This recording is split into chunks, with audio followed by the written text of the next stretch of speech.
How are we doing today, boys and girls? It's Iron Wings 3187 coming at you from the bunker for another episode of Iron Wings Shorts. So today, this is going to be a little bit longer, so this video will be released as a full clip, not a short. Today, this is a response to 8mm Mauser Man.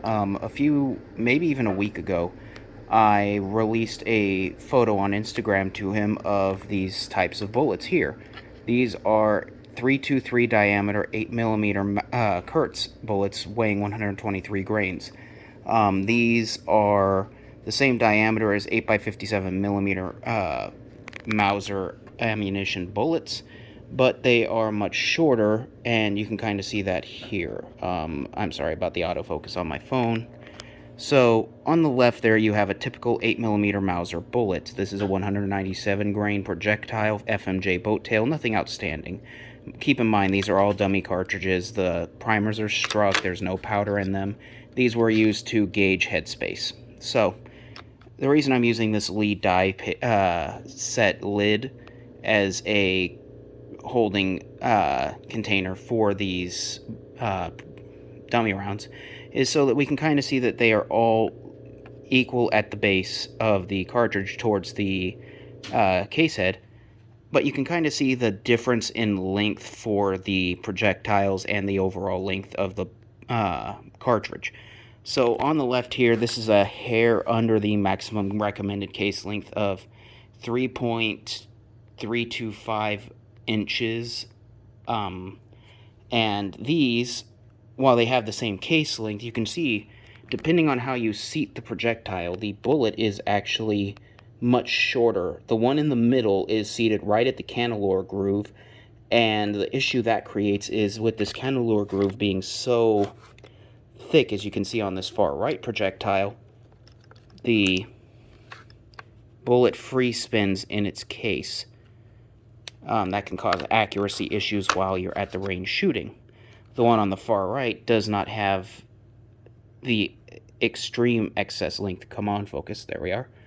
It's not extremely excessive, but you can see, because it's so short compared to the case, it's actually seated off center, off kilter, which would also affect your accuracy.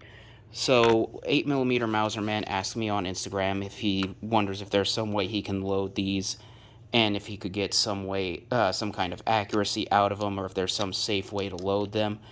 Theoretically, with a powder charge, you could reduce it enough to where you could shoot these out of a rifle barrel, but the issue would be between the overall length between this bullet and this bullet, from the chamber to the rifling, and the fact that either you have a free spinning projectile in the case mouth, or a projectile that is off kilter because it is not seated properly to keep it from free spinning. You're going to be looking at very reduced accuracy at anything less than anything more than 50 yards at a range, and you're probably going to be looking at a muzzle velocity that's basically the equivalent of like a gallery load for 22. So, not in terms of actual velocity, but just a equivalent in terms of comparing cartridge to cartridge. That's probably the power you could expect to get out of these, not in terms of actual one-to-one, but just comparatively speaking. So how a 22 gallery load is underloaded, same with these. You would have to underload these. Again, you can kind of see the little bit of corrosion on this old dummy of mine. But yeah, I probably would not ever actually fully load these. It's just something that I did to answer his question, where I don't really think you could safely load these and use them in anything chambered in 8mm Mauser. Even a K98K, you would probably wind up either being so undergassed that you might wind up with a squib load, or you're so overgassed because of the excess pressure building in the chamber from the longer length to jump to the rifling, that you wind up with potential issues with primers backing out, burst primers, so on and so forth. And you could get that same issue with underloading your ammo. So realistically, while you could load and shoot these, I probably wouldn't recommend it. It's just kind of a safety issue. And this can serve as kind of a warning to you guys out there. When you order things offline for reloading and components, be sure to check the specifics.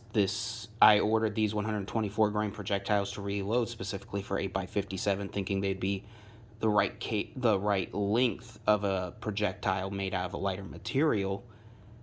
And it turns out I didn't read the specifics, like the length of the projectile, which led to me owning about 100 8x33 Kurtz Mauser ammo for the STG-44 in terms of projectiles, instead of 100 8x57mm Mauser projectiles, 197 grain. And the reason I kind of ordered them is I just wanted to kind of get a upgrade in velocity, see if it would be a little bit flatter shooting, but yeah, that didn't work out. So with that away, this has been Iron Wings 3187. Thank you guys for watching. I hope you have an excellent rest of your evening.